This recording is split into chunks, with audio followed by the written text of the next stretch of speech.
Eita, que hoje eu tô aqui no capricho pra te ensinar o terror dos plantões. Quer um plantão que você tem certeza absoluta que você não vai parar um minuto? É quando chega um paciente com cetoacidose diabética. Não tem jeito. Então, nessa aula de hoje, eu vou te ensinar como que a gente vai conduzir. Você sabe? Se você não sabe, tem alguma dúvida, depois da vinheta a gente vai aprender.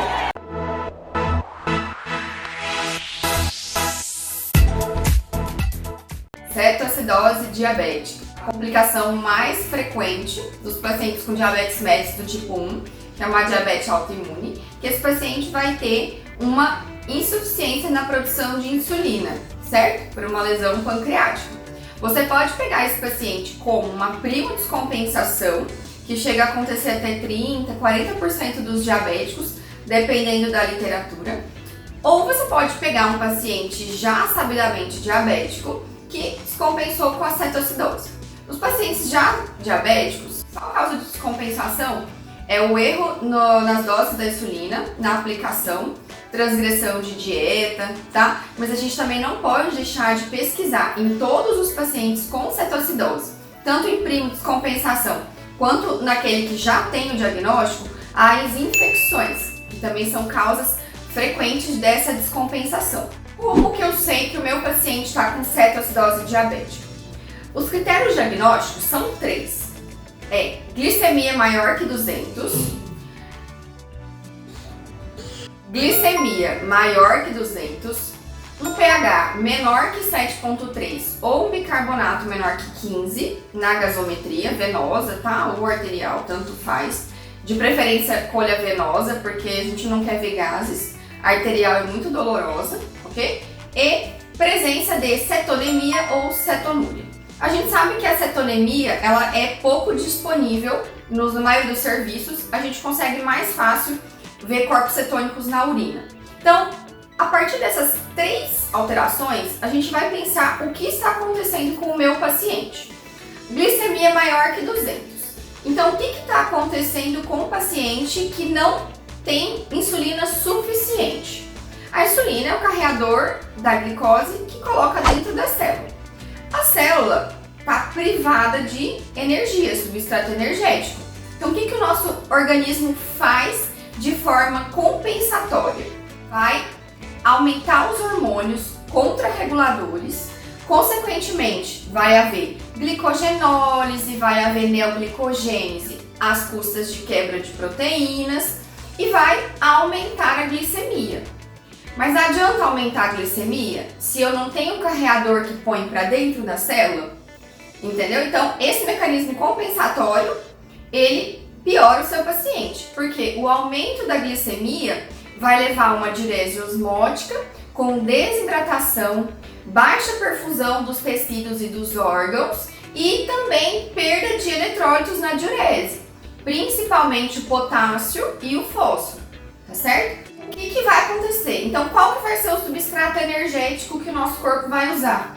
Serão os lipídios. Então, a gente vai ter uma lipólise e a quebra dessas gorduras produz os corpos cetônicos. Então, nossa célula vai usar a gordura como substrato energético, mas a consequência disso é a produção de cetoácidos. Então, eu vou ter queda do pH, certo? E do bicarbonato, porque o bicarbonato ele funciona como um tampão, tentando diminuir esses ácidos, então ele diminui.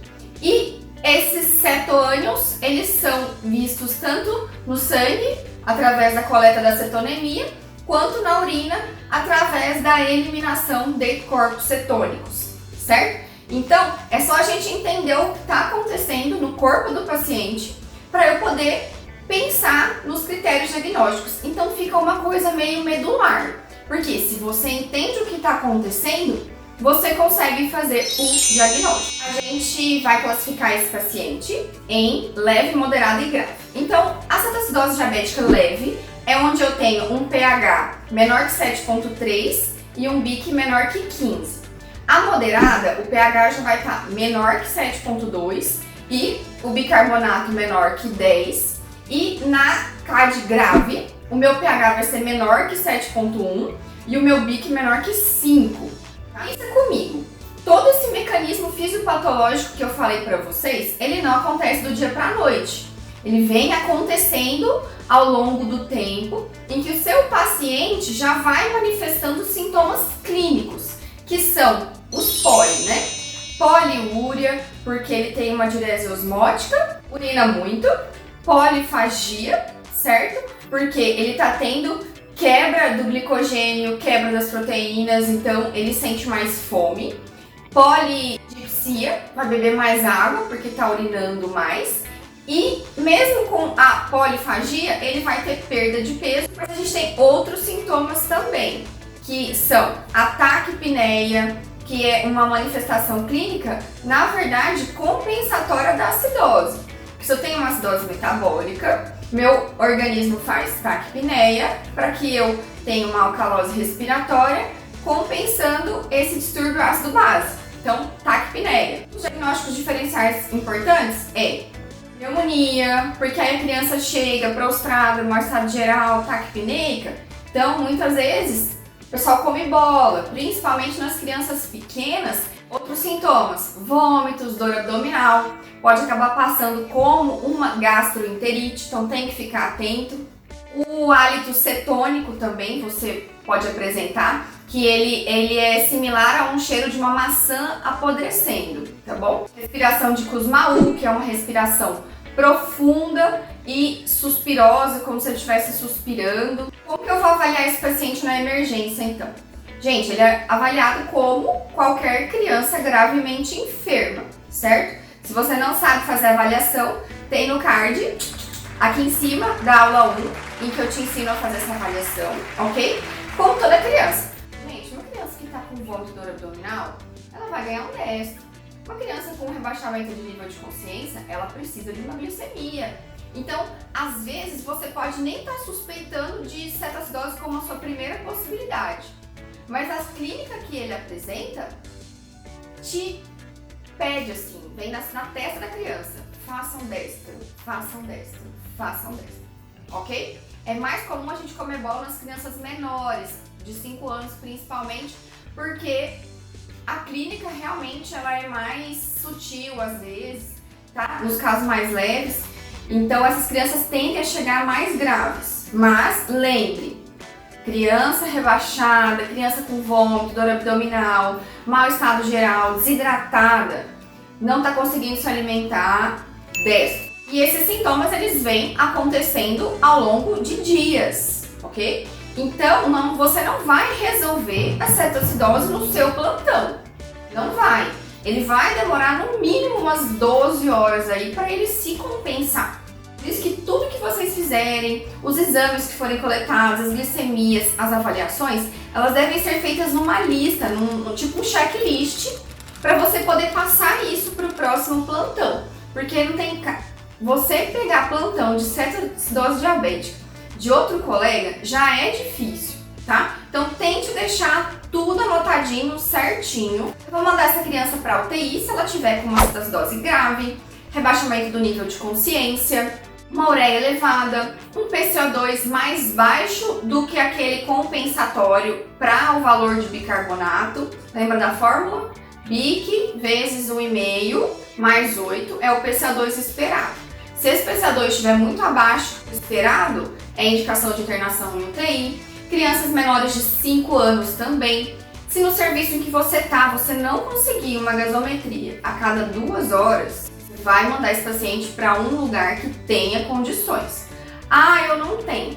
Aonde mandar? Então, meu amigo, reza. Pode ter certeza que você vai arrumar confusão com o pessoal do laboratório, porque você vai precisar desses exames no mínimo a cada 3 horas. Preciso de 2 acessos venosos calibrosos, porque um vai estar correndo a hidratação e no outro a insulina. Então, são 2 acessos, tá? Bem monitorizado, monitor cardíaco, oximetria de pulso, ok? E para você começar a manejar um paciente com cetoacidose, você tem algumas fórmulas que você tem que ter na sua cabeça para você fazer. A primeira é o cálculo do anion gap, que é o sódio menos o valor do cloro menos o bicarbonato. Eu tenho muito problema porque alguns serviços que eu trabalho, a gasometria impressa não me dá o valor do cloro. Então, se a sua também for assim, peça o cloro sérico. Eu não consigo manejar cetoacidose se eu não tiver o valor do cloro. O anion gap, o normal dele é em torno de 12, mais ou menos 2. Em geral, na cetoacidose, a gente tem um anion gap aumentado pela produção de ânions não mensuráveis, que são os cetoácidos. É uma das primeiras alterações que a gente vai ver na gasometria e é um dos primeiros a melhorar também. Então, o anion gap, quando ele está em redução, é um sinal de melhora do seu paciente. Outra fórmula que a gente precisa conhecer é da osmolaridade sérica, que a nossa normal ela é em torno de 285 a 295 miliosmols por litro. A fórmula é 2 vezes o sódio vezes a glicose sobre 18. Essa é a osmolaridade efetiva, ok? Então pensa comigo, se a minha glicose está muito alta, tende a minha osmolaridade também estar mais elevada. Então os pacientes na ENCAD, eles têm em torno de 300 até 350 de osmolaridade, é bem alto. Eu não posso abaixar a minha glicose muito rápido. Se eu diminuo a minha osmolaridade, o que acontece? Esse líquido ele vai migrar para um lugar que tenha mais solutos, mais osmolaridade. E vai migrar para onde? Para o sistema nervoso central e tem risco de fazer edema cerebral. Então eu não posso abaixar a glicemia mais que 100 mg por decilitro em 1 hora. Então é uma coisa que a gente tem que ter em mente, ok? Outra fórmula é relacionada à correção do sódio. A gente tem uma hiponatremia dilucional. Eu vou deixar a fórmula para vocês aqui para a gente saber qual que seria o valor real de sódio do meu paciente. Lembrando que um sódio mais alto é protetor do sistema nervoso central, porque ele mantém a água dentro do vaso e diminui o risco desse extravasamento para o sistema nervoso central, ok? E outra coisa que a gente tem em mente também é em relação ao potássio. O potássio, ele é usado também como um mecanismo de tampão nas acidoses. Então, quando eu tenho uma acidose, eu tenho muito H+, ali no meu plasma. O que a minha célula faz? Bota esse H+ para dentro e para manter a eletroneutralidade, ela joga o potássio para fora. Então, aquele potássio que eu colhi no exame, ele não é um potássio real, porque a hora que eu estabelecer o pH normal, aquele H+ vai voltar para o plasma e o potássio vai entrar de volta para a célula. Então, na acidose, a gente tem uma hipocalemia que não é real.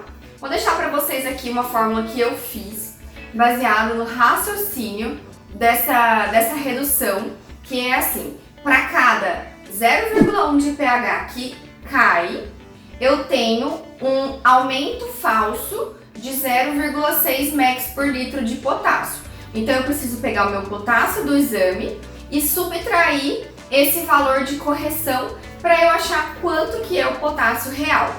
Beleza? O potássio é extremamente importante porque a gente vai repor ele na fase de manutenção. Anota essa formulazinha aí que eu tô dando para vocês, hein? E já que eu dei um monte de fórmula legal, eu acho que eu mereço o seu joia, se compartilhar com aquele seu amigo que já passou aperto tratando cetoacidose. E se você ainda não é inscrito, se inscreve no canal para ajudar a tia aqui, ok? Eu agradeço muito se vocês puderem me ajudar. Quais exames que eu vou coletar? Eu vou deixar para vocês uma tabela aqui com os principais exames e de quanto em quanto tempo que a gente deve coletar.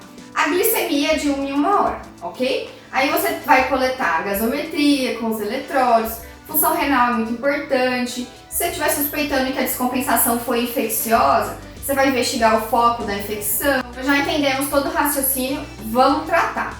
São 2 braços principais no tratamento. O primeiro vai ser a reposição de fluidos e o segundo vai ser a insulinoterapia. Primeira coisa é reposição. Eu recomendo vocês que vão lá na aula 2 de hidratação venosa de manutenção, que lá eu passei conceitos legais relacionados à tonicidade, osmolaridade. Então, assim, vai acrescentar para o conhecimento que eu vou passar nessa aula de hoje. Então, terminando aqui, vai lá para você conseguir sedimentar melhor, beleza? A primeira fase é a de expansão. Seu paciente está desidratado, porque ele está fazendo diurese osmótica, então eu preciso dar volume para restabelecer o vascular dele. A gente não faz muito rápido, a menos que o seu paciente esteja chocado com os sinais de uma perfusão. Tem vestimento capilar edificado, pulso fino, letargia, aí até você pode fazer mais rápido. Então, recomenda-se que você reponha em torno de 20 ml por quilo em 1 hora e você reavalie. Não passando, eu achei a literatura falando 500, outros falando 1 litro em 1 hora. Estabeleceu a volemia do seu paciente, teve diurese, a partir desse momento você está autorizado a iniciar a segunda fase. Se seu paciente chegar muito grave, pode ser que só 20 ml por quilo você não consiga fazer ele urinar e ele ficar melhor. Vai, faz outra alíquota de volume, vai monitorizando, tá? Consequentemente, quando você dá mais volume, ele vai acabar diminuindo a glicemia, porque você melhorou a perfusão tissular, tá? Mas o fato de reduzir a glicemia não significa que ele não precise de insulina. Então, eu fiz a minha fase de expansão, eu vou para a segunda fase de volume, que é a fase de manutenção, que em geral a gente faz na segunda hora de tratamento. Não tem consenso na literatura. Se vocês forem ler em locais diferentes, cada lugar vai fazer de um jeito e com volumes diferentes. Eu achei muito legal a forma como o Tratado de Medicina Intensiva do Jefferson Piva coloca. Foi dos lugares que eu achei o mais simples, em que ele coloca que você tem que fazer, para esse paciente de manutenção, 2 a 3 litros por metro quadrado. Isso é o que você deve fazer em 24 horas. Sem descontar o que ele recebeu da expansão. A forma de superfície corpórea está aqui, ok? Na segunda hora eu vou dar o volume acrescido do potássio. Só para vocês entenderem, essa fase de manutenção, ela vai depender principalmente de duas substâncias, da glicemia e do valor do potássio. É isso que vai mudar a constituição do meu soro. Então, como que o Piva coloca? Ele faz 2 bolsas separadas e elas são ligadas em Y. Uma bolsa, ele coloca sódio no valor de 150 mg por litro, um potássio no valor de 40 mg por litro e 100 glicose. Na outra bolsa, ele coloca a mesma coisa. Sódio 150 mg por litro, potássio 40 mg por litro e aí ele bota glicose a 10%. Ambas com o mesmo volume, ok? E aí, ele vai titulando quanto que entra no paciente. Então, por exemplo, eu vou fazer uma próxima aula com um caso clínico e eu vou botar a lousa de volta aqui e a gente vai fazer canetão, tá? Mas só para vocês entenderem o raciocínio dele, como que é feito no serviço dele. Então, assim, o potássio, se ele tiver num valor normal entre 3,5 e 5,5, a gente repõe 40 mg por litro.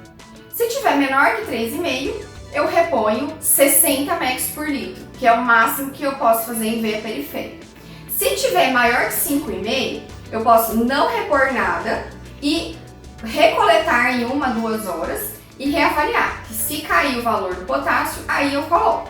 Mas no geral, a maioria dos pacientes vai ficar com essas 2 bolsas aqui. E aí, ele vai titulando. Então, começa sem glicose. Aí ele está repondo o volume, naqueles 2 a 3 litros por metro quadrado, e potássio, ok? Diminuiu a glicose foi para 250 a 300. Se eu continuar fazendo a insulina, meu paciente vai tender a hipoglicemia. Essa é a hora da gente dar substrato energético. Aí entra a outra bolsa com soro glicosado a 10%. Entendeu? Então, aí o que acontece? A recomendação inicial é que se comece com soro a 5%. Então, o que ele faz? Ele corre metade da vazão de uma e metade da vazão de outra. Então, quando eu misturar essas duas soluções meio a meio, a quantidade de sódio e potássio vai ser igual, porque a concentração delas é igual. Mas eu vou diluir aquela glicose a 10% e fazer ela virar uma glicose a 5%. Eu achei isso muito legal, Porque conforme as variações de glicemia, você vai ajustando o quanto que você infunde de glicose. E aí você não precisa ficar trocando soro, tipo, joga o soro fora, prepara outro. Você só vai ajustando a vazão dessas duas bolsas que você preparou. Eu achei particularmente muito mais fácil. Então vamos supor que eu diminuí a minha glicemia mais de 100 mg por decilitro em 1 hora. Eu não quero isso, tá? Eu também, eles não recomendam que você reduza muito a vazão da insulina, porque esse paciente precisa de insulina. Então o que você pode fazer? Você pode aumentar o aporte de glicose. Ao invés de você dar uma solução meio a meio, se você der uma solução em que 75% da vazão vai ser da bolsa de glicose e 25% da outra, você vai dar uma glicose a 7,5%. Então eu achei assim muito legal e bem mais fácil. Então você vai precisar de 2 bombas, pelo menos para essa solução de manutenção, ok? E o segundo braço do tratamento é a insulinoterapia, que ela vai começar junto com a fase de manutenção. A insulinoterapia, a gente usa as glicoses, as insulinas rápidas. EV contínuo a gente faz com a insulina regular, ok? Na dose de 0,1 unidades por quilo por hora. E você tem também a opção de corrigir com insulina regular intramuscular em 1 hora. Se você não tiver bomba de infusão, eu particularmente uso mais a infusão contínua. Vou deixar as doses todas para vocês aqui, para vocês escolherem o que vocês acharem melhor, o que se adaptar melhor no serviço que vocês trabalham, ok? Então assim, a insulina EV contínua, a gente dilui, vocês vão achar lugar falando 25 unidades para 250 de soro fisiológico, 30 para 300, 50 para 500. Gente, tanto faz, a vazão vai ser sempre a mesma, o que vai mudar é que às vezes as meninas da enfermagem vão ficar trocando mais. Então as crianças maiores, 30, 40 quilos, opte por fazer volumes maiores, e nas crianças menores, menos. Mas se você diluir, por exemplo, 30 unidades de insulina regular em 300 ml de soro fisiológico, você vai ter uma solução de 0,1 unidades por ml. E se eu quero correr a 0,1 unidades por quilo por hora, então a vazão final vai ser o peso da criança, tá? Então, se a criança tem 20 quilos, eu vou fazer 300 de soro, 30 de insulina regular para correr a 20 ml hora. É isso. Facinho, beleza?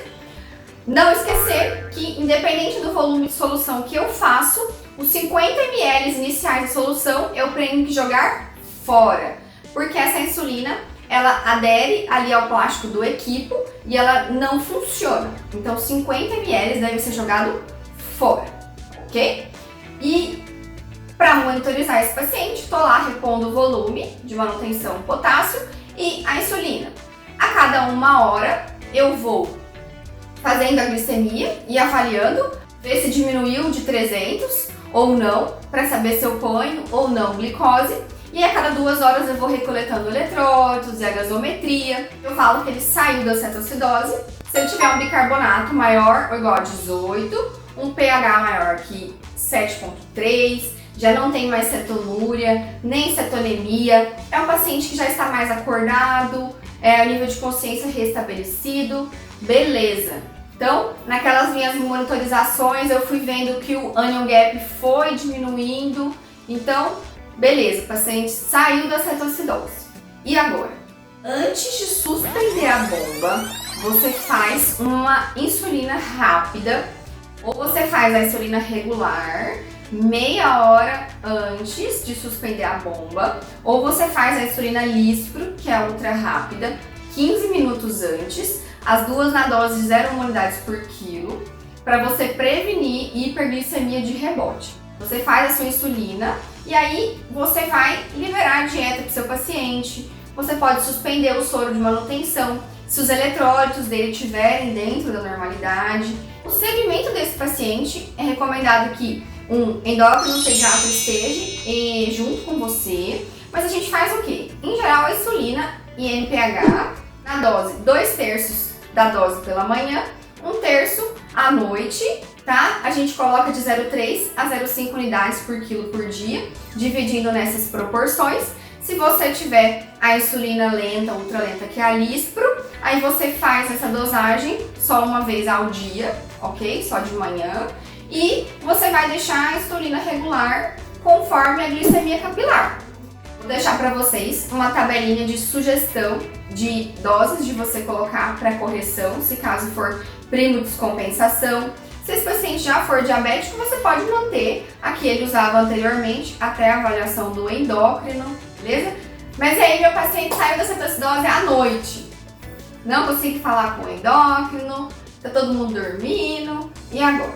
Você pode manter a bomba, ajustando ali a infusão contínua da insulina. Você pode diminuir a vazão na metade e deixar só 0,05 unidades por quilo por hora. E aí você vai fazendo glicemias a cada 4 horas e aí corrige com insulina regular de acordo com essa tabelinha que eu deixei para vocês.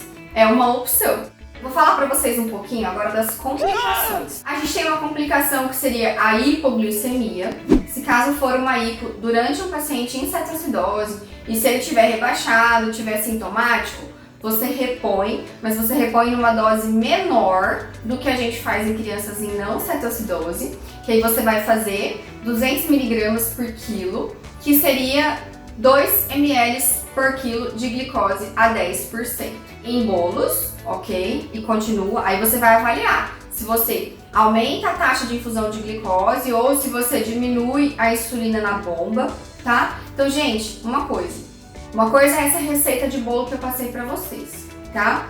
A outra coisa é o seu paciente, porque vai depender muito de quanto tempo ele está assim, de se é primo descompensação ou não. O paciente que descompensou a primeira vez, ele pode estar em fase de lua de mel e ainda produz alguma insulina. Então, assim, uma coisa é essa receita de bolo. A outra é vocês terem o conceito da cetoacidose, o que eu posso e o que eu não posso fazer, e a partir disso você ir manejando. Então não tem como eu passar para vocês tudo tintim por tintim certinho, porque vai depender do paciente. Mas na próxima aula eu vou mostrar um exemplo de prescrição com um caso clínico e que eu tenho certeza que vocês vão sedimentar melhor esse conhecimento.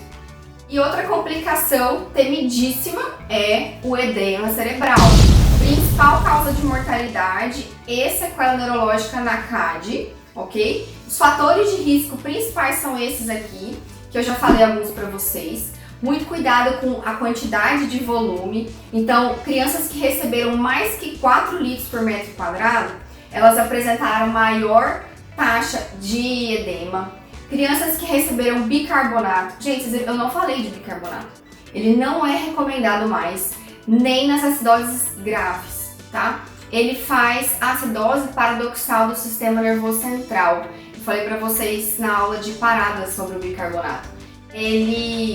O bicarbonato ele se liga ao H+, e ele se quebra em CO2 e água. Esse CO2, ele atravessa a membrana, a barreira hematoencefálica, e ele leva a uma acidez paradoxal com vasoconstrição, piora da perfusão cerebral. Então, bicarbonato não é recomendado.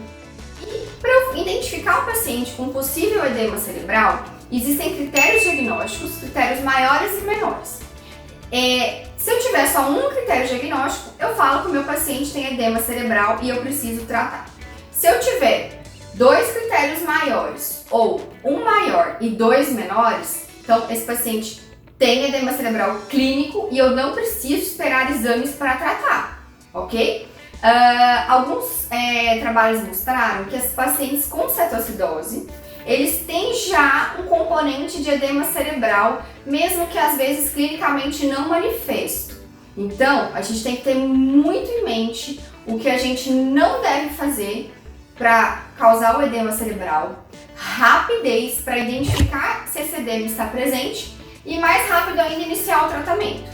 Esses critérios, maiores, menores, eles têm até 92% de sensibilidade. Então vocês não precisam ficar ligando com o neuro, não precisam ficar esperando a tomografia, trata. O risco desse paciente ter uma sequela neurológica é muito alto, então trate, tá? Você vai precisar de neuroimagem? Vai! Até para você fazer diagnósticos diferenciais. Mas naquele momento, trate. No caso da CARD, todos os protocolos que eu achei falam que o manitol é a primeira escolha. Não que você não deva fazer a solução hipertônica a 3%, mas a primeira opção é o manitol. Se caso após 30 minutos até 2 horas o seu paciente não melhorar, você repete o manitol e aí você pode também fazer após 2 manitóis a saline hipertônica se o seu paciente não melhorar. A gente vai ter uma aula específica de edema cerebral em que eu vou ensinar vocês a calcular melhor, ok? Agora me fala, você se sente mais seguro depois dessa aula para atender uma cetoacidose? Espero que sim, ok? Meu nome é Maísa, eu sou uma pediatra apaixonada por emergências e eu tô aqui para te apaixonar pela pediatria.